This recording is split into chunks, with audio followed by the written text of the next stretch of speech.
we interpret information that comes from NSIP, knowing full well that most of you have been participating in NSIP for many years and quite successfully. So a lot of this might not be new information to you, but will hopefully give you a stronger foundational knowledge of why EBVs work the way they do. So we'll start with square one of what is a breeding value. Okay? If we look at a textbook definition of a breeding value, it's defined as the sum of all the independent effects of all the gene variants or alleles an animal possesses which impacts their performance for a trait. So that's a very abstract definition. Let's do an example to get a little more of a concrete definition. So we're going to assume the trait we care about in this example is weaning weight, and weaning weight is controlled by 3 genes, gene A, B, and C.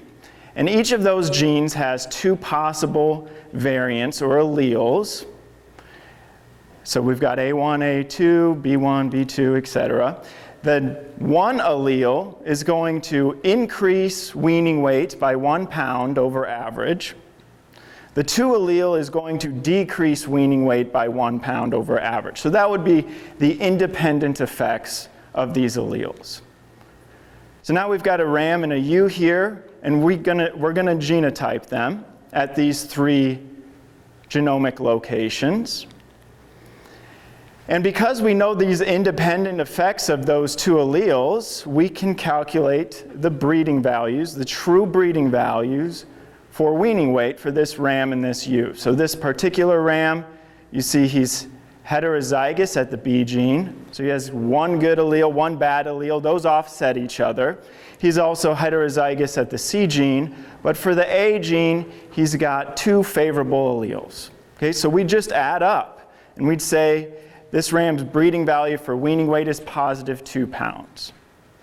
The U, she's heterozygous at A, heterozygous at B, but for C, she's got 2 unfavorable alleles. Okay, we just add them up. That's why we often refer to breeding values as additive genetic merit. Okay, so her breeding value for weaning weight would be minus 2 pounds. Simple enough? So now when this RAM and this U start to make gametes, those gametes, either sperm or eggs, contain a random sample of 1/2 of the alleles of the parent. So again, we've got the RAM's genotype here, the U's genotype there, what their actual breeding value for weaning weight is. This RAM with this particular genotype can produce 4 different sperm cells. And the U can produce 4 different eggs in this particular example. One of those sperm cells produced by the RAM is going to have all 3 favorable alleles. So we'd say that value of that sperm cell for weaning weight is positive 3 pounds. He also produces a sperm cell that only has 1 favorable allele and 2 unfavorable alleles. Same RAM, but just a different combination of alleles. That value of that particular sperm cell for weaning weight would be a negative 1 pound or a reduction in weaning weight. The U, she has 1 type of egg that's going to have a positive 1 pound advantage for weaning weight, and another where she carries all 3 unfavorable alleles for weaning weight and have a minus 3 pound reduction in terms of weaning weight. If we calculated the average value of these gametes, you'd see that that average gametic value is equal to 1/2 of the parent's breeding value. Makes sense? They have half of the half of their DNA in these gametes, carrying on average half of their breeding value. But we have variation here, right? Some sperm cells have a much more favorable combination of alleles than others, same with the eggs. All right, so different combinations of RAM and U gametes form during conception to determine the progeny's true breeding value. So this is a distribution of the possible breeding values from these eggs and sperm combining. You'll notice one thing. It's a bell-shaped curve or a normal distribution, and the center or most common value that we get is right in between the ram's breeding value and the ewes breeding value, or the average. The average of +2 and -2 is 0. Okay? So this is what we commonly discuss in NSIP, is that the average breeding value of an animal or progeny is expected to be the average of their parents. But you see here that there's variation, right? And that goes back to here. We do have a combination where the most favorable sperm of the ram is combined with the most favorable egg of the ewe, and it's possible that a progeny's breeding value, true breeding value, can not only be higher than average, but higher than both the ram and the ewe that crossed to make that progeny. But it's equally likely that a progeny can have a much poorer breeding value than the average of their progeny. So that was just an example, but it provides some of these common foundational knowledge of how EBVs work. We saw again that parents contribute half of their genes and therefore on average half of their breeding value to their progeny. An animal's true breeding value is determined at conception. It doesn't change thereafter. And we see that some animals, some progeny, receive a more favorable set of gene variants from their parents. Some receive a less favorable set of gene variants from their parents. But the most likely progeny breeding value is intermediate to parent breeding value. Nothing new here so far. So the reality is, though, this was just an example. We don't know, and we probably will never know, all of the genes that impact economically important traits, and we don't know their independent effects. That means that we don't actually know an animal's true breeding value for a trait. We do know that weaning weight isn't controlled by 3 genes, right? Most of our economically important traits are controlled by hundreds, if not thousands, of genes. And each of those individual gene variants generally have pretty small independent effects on their own, right? We might have an increase of 1/100th of a pound in weaning weight, or a reduction of 1/100th of a pound. We're not talking about large independent effects of those genes. So we don't know an animal's true breeding value for a trait, but just like anything that we don't know with absolute certainty, we can try to estimate or predict it. And in the case of estimated breeding values, how accurate we are matters. And for EBVs, or genomically enhanced EBVs, the accuracy is dependent on the heritability of the trait, the source and amount of phenotypic records that go into that trait. So we want our EBVs to be as accurate as possible, meaning they're approaching the true breeding value of that animal. And we'll discuss this with some examples. So, what is our gold standard for estimating breeding value of an animal? Well, breeding value is ultimately an animal's genetic worth as a parent. So let's make them a parent and do progeny testing. So in this example, we've got 2 rams that we're going to estimate breeding values on. We're going to have and we're estimating breeding values on them from the performance of their progeny. We've got 2 traits, one a lowly heritable trait with a heritability of 0.1 and another with a heritability of 0.4. We're also going to vary the number of progeny that are evaluated for each ram from 1, and this actually goes to 500 as you'll see in the next slide, but we're varying the amount of information that's going into our estimated breeding value.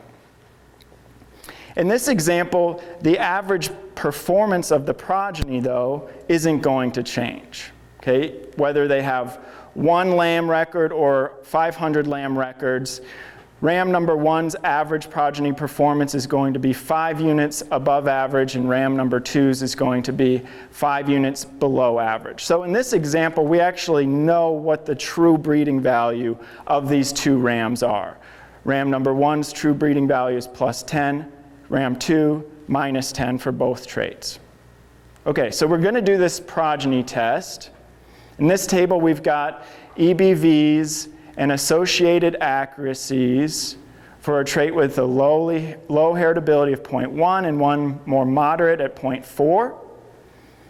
We're also varying the number of progeny that went in to form these estimated breeding values from 1 to 500.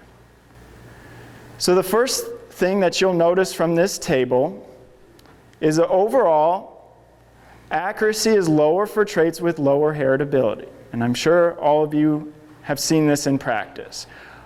For the same amount of information, an EBV predicted for a lowly heritable trait is less accurate than an EBV for a highly heritable trait. So you can just go across rows here and say with 20 progeny records, the accuracy of these rams EBV is 58% for 0.1 heritability, 83% for 0.4 heritability. Another point. Accuracy increases with amount of information. As we include more progeny records into the EBV calculations of these rams, our accuracy increases. Again, nothing new there. For the same amount of information, accuracy is the same for these two rams, whether their progeny performance was high or low. So ram number 1, his progeny performance is higher than ram number 2. Okay?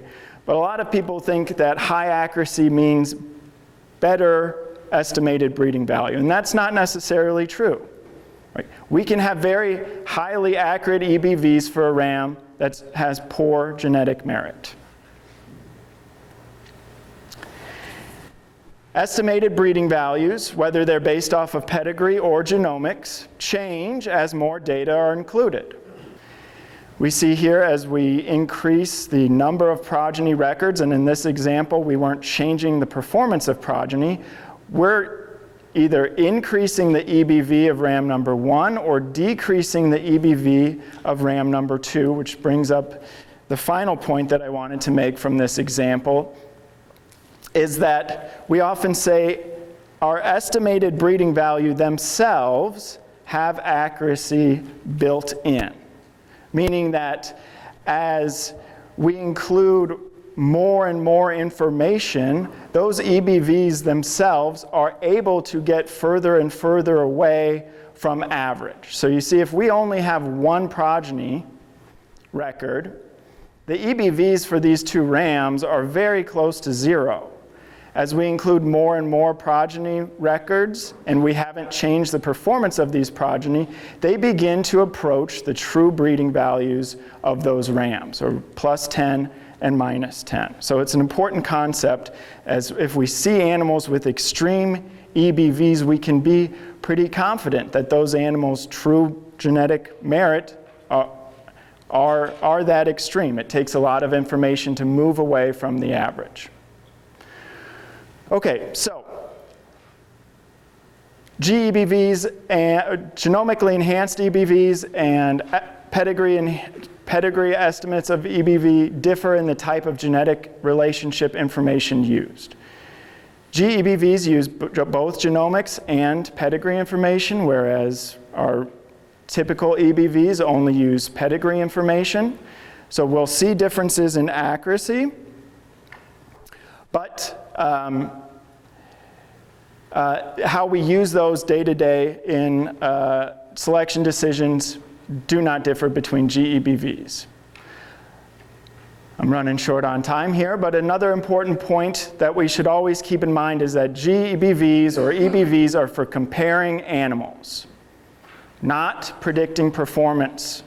Okay, so we should always keep in mind when we're comparing two rams, say ram 1 with an EBV for weaning weight of 0 kilograms and ram 2 with +5 kilograms, The way we interpret that is we expect progeny from RAM2 to be 2.5 kilograms heavier than RAM1.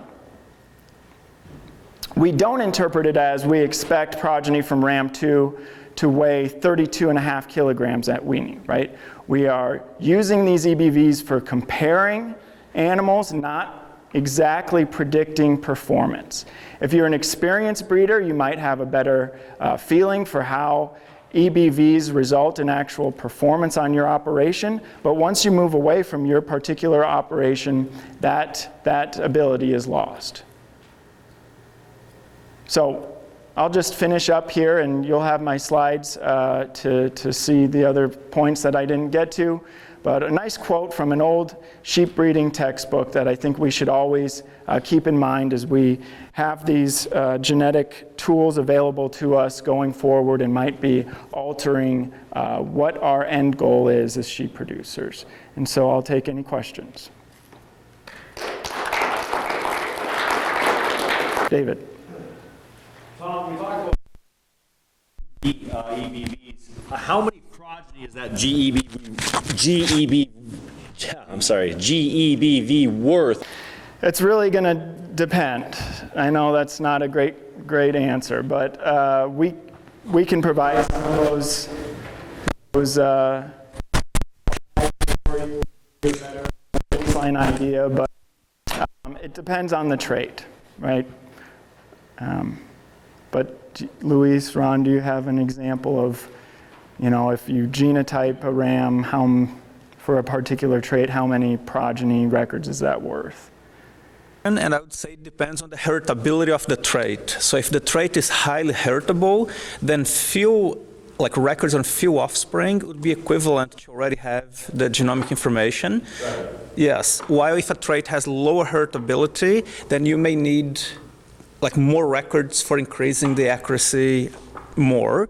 And I would say on a ballpark, let's say for a certain trait, maybe 5 or 10 records. And there are some calculations, there are some formulas that we can use for trying to assess how many offspring would be equivalent to, let's say, the genotype on the individual. Yes, so I cannot give a clear answer. I don't know if Ron wants to complement.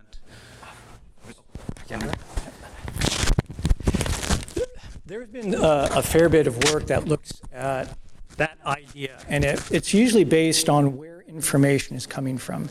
So for example, they look at, if an animal has progeny, how much does that help? Does the animal have repeated records on themselves? How many progeny they have? What I have seen in general, and this is off memory, so take it for what it's worth, which is probably very little, for a lowly heritable trait, as family sizes grew, and I'm talking about things like reproductive rate, it was taking up to 25, 30 progeny to do something like double the accuracy.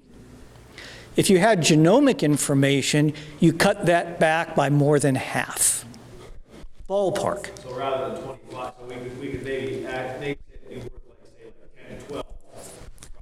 Ballpark. And where that becomes... Right, I understand. I'm taking this to recite your previous slide there at the grain of salt. It was just a question. It's a great one. And part of this, where this becomes really important, is on our ewes, which has been the focus of sheep gems. They don't produce lambs until 1 or 2 years of age. They may have several litters in their lifetime, maybe a half a dozen. Think about how much time it takes to accumulate information that's valuable. So if we can get that done when they have, a reasonable accuracy with 3 or 4 litters, we're so much better off, particularly in evaluating their daughters. Following that up, so as you get to the 15,000, will the number of offspring that genotyping is worth increase? Okay, so I'll give that a go, and maybe Dr. Brito will as well. As we get a stronger reference population, animals with both pedigree and performance, we will do a better job overall in our evaluation. So those animals who may be young with fewer records will benefit from having ancestors and collateral sisters and brothers that have been evaluated. So it will allow us to do a better job with fewer records on the individual itself. It's not a question, it's just an observation. I think when you look at progeny equivalence, and this is based on kind of what I teach in class, if you look at the dairy industry where you have so genomics has been so well accepted, and there's a lot of data on there showing progeny equivalence for various traits with high versus low heritability. And there's also data out there in beef cattle where it's been more widely accepted, I'd say, to this point. And so you can get some idea, not actual numbers, but you can get some idea of, for low versus high heritable traits, the kind of progeny equivalent data that having the genomic information is worth. And it's that data's out there, and it's kind of interesting to look at. So just an observation. Well, if we don't have any more questions, I got a couple more points I wanted to make.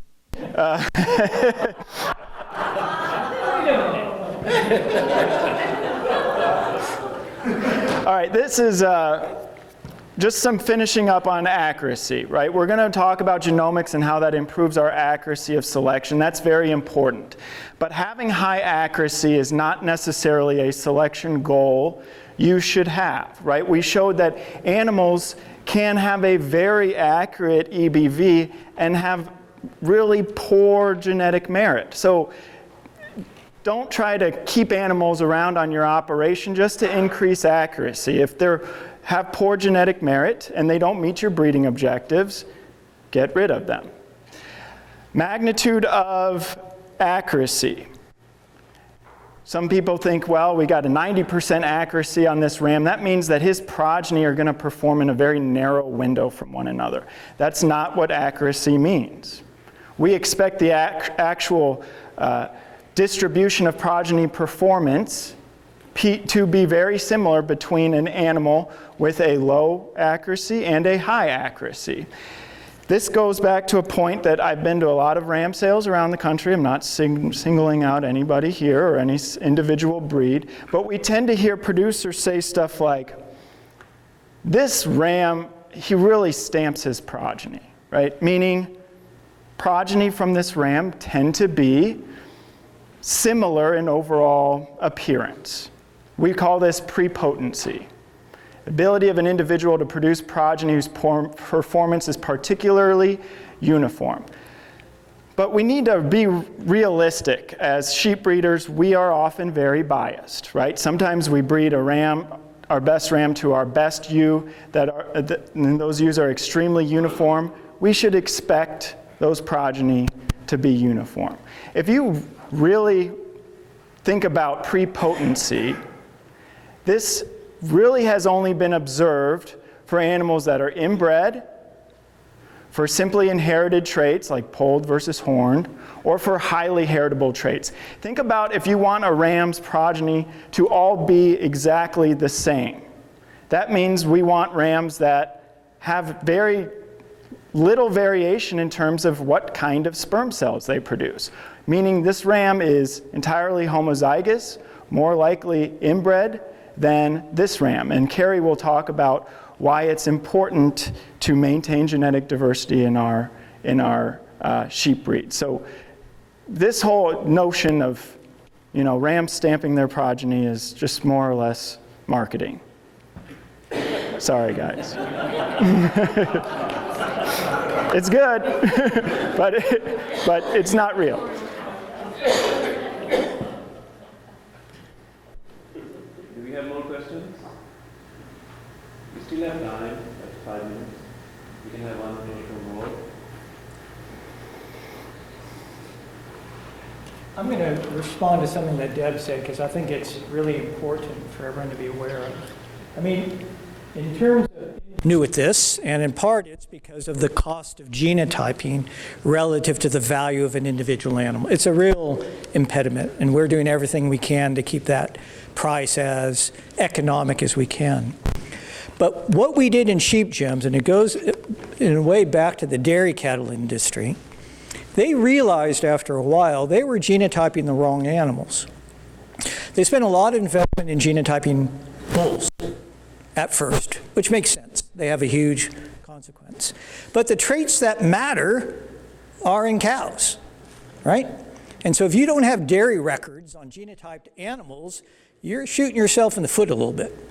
And so what we have tried to do for you in Sheep Gems and in the project that Joan looked after earlier on, we made sure we were genotyping almost first and foremost ewes, because they're going to provide the information that we need to evaluate these fitness traits. So part of that dairy work we benefit from. I always tease my beef and dairy cattle people, you know, you got it all wrong, so now we can be smarter about it and focus where we need to. So we are behind, but I think we're benefiting from the knowledge that they generated to make sure we genotype the right animals, and some work that Artur is working on, which we're not going to really talk about much today, kind of thinks about how we most efficiently choose animals to genotype to make the most benefit. Thank you. Okay, along those lines, and so going back to what Jim and David was asking, I'm wondering if there is a let me back up and give a little background. We have NSIP flocks that have been participating in genotyping now for a couple or several years, but we want more flocks in NSIP. We're recruiting more flocks. Is there a different strategy for genotyping among someone that's coming in with no connectedness right now versus a flock that's already connected? And I'm wondering if that's not kind of your question, David, when he gets a call and someone says, well, can I just, what do I genotype? How much money do I spend on genotyping? If Lynn Farmar is calling him that has 30 years of NSIP records but no genotypes, is that answer different than my neighbor that has no connectedness and he's enrolling it the first time? Is there some help that you can give us on that? And I may have some colleagues address this as well. I think you raise a really important point. I think the strategies are different. I really do. So again, going back to these reference populations, we genotyped anything that moved, some of them that weren't moving, actually, right? And the intent was to capture the entire genetic diversity that's present in a breed. So if you're a new flock and you're completely disconnected, we don't know anything about you. And so in order to take the greatest advantage of some of the genomics, we're going to want to know about your flock a bit. And so widespread genotyping, not selective genotyping, is probably a greater priority. And again, if we're worried about ewe traits, I want to genotype my ewes. And if I'm going to choose lambs, I'm probably going to be choosing, if I have a multiple births, I'll be picking a lamb or two out of many dam families. Okay? If you're a well-established flock, lots of genotypes in hand, we can deal with the fact that you're more selective in your genotyping. That's where focusing in on rams that matter probably makes more sense. So I think it's different strategies depending on where you are in terms of your link to other genomic information. That's my view. Would there be like a guide sheet to help our breed associations and data out? Well, let me let Luis respond. The challenge is people like yes, no, black, white. We cannot do that for you. No one can, even these very clever dairy people who've done it forever. So, it's a continuum. So we can give guidelines. We can't give absolutes. Just one point that I would add is the fact that, for example, so to your question, if I understood, so you asked if there was one completely isolated flock. So when we are doing the genomic analysis, we are using a method that's called single-step genomic evaluations, where we basically integrate the information from pedigree and genomic information and phenotypes all together. So if you have one flock that is completely independent, what will happen is, even if they have pedigree information, that won't be connected with the individuals from other flocks, and therefore the information from other flocks will not help to predict the breeding values of those individuals from that specific flock. So that means if they were more isolated, for them to take more advantage, if they genotype a greater proportion of their individuals, that will create more links that may not exist via pedigree that would help to increase the accuracies more. If there is a lot of link, so for example, a lot of exchange of sires, for instance, that will make things even better, because then the relationships will be closer and they will take more advantage. Next up is the break. So ask your question. Sorry about that. Go ahead, David. I'm not keeping track today. We're dealing with new people, and they're having a totally different, I mean, getting in their first set of data submitted to NSIP is probably the #1 objective of a new person, of a new flock, just to get them into the system. My question is, just as a standpoint, this flock that has no connections, is he better off doing, at $30 a whack, doing a whole bunch of genomic tests, or would he be better off buying a ram from a highly connected flock, bringing it into his flock, and using it? Which one gives him the most bang for his buck? I am very biased on this view, so I may be referred to as a heretic in this audience. If I had $1 to spend, which I usually don't, all right, I would spend it on recording more animals than investing in genomics, all right? Much better off than doing it that way. I'll get more bang for my buck. Therefore, if I'm disconnected and I have to choose between spending a few extra dollars to get a ram from a highly connected NSIP flock versus genotyping in my flock, and I tell them to do it randomly, some nice work that Artur has shown that probably randomly genotyping is a particular benefit, I would tell them to invest the extra dollars to buy that well-connected NSIP ram. Without a doubt, no hesitation. That's my view. But so how do our strategies change then? I mean, we talked about wanting to get to that minimum of a 3,000 head threshold to be able to establish essentially GEBVs, right? And then we talked about, you'd answered earlier that if we could get about 12.5% of that population to be resubmitted to keep those somewhat current. What should I tell a producer, if I'm a producer, what should my strategy be when I'm genotyping a certain percentage of my flock every year to help keep those numbers current and keep recirculating those genotypes? That's the question. So, let's say, 12.5%, let's make it just kind of easy math. If I've got 100 lambs and I want to pull 12% of my flock, which 12 animals do I pick to genotype? So going back to a question I think Lynn asked earlier, if I am not very well connected, starting out, I would randomly choose lambs out of as many dam families as you possibly can. If I'm well connected, I would focus my genotyping on animals that likely matter to me as potential future breeders. That's what I would do. The animals that are going to matter and produce lambs that are going to matter. There's a concept called ascertainment bias that caused huge grief, particularly before the tool that Luis entered, which is called single-step GEBV, which is what we use for the Katahdin evaluation. But particularly before that, folks would only genotype the very best animal. This was a thing in dairy cattle. And they were a relatively horrible representation of the entire herd. By creating these populations as part of these research projects, we're trying to make sure we have a really diverse genetic base. I bet Carrie will talk on some of this in a little bit.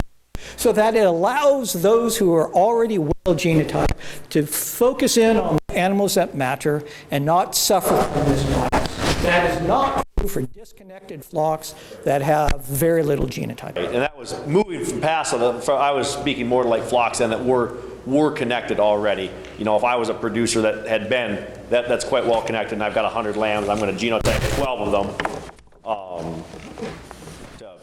So that answered my question very well. Thank you, Dr. Lewis.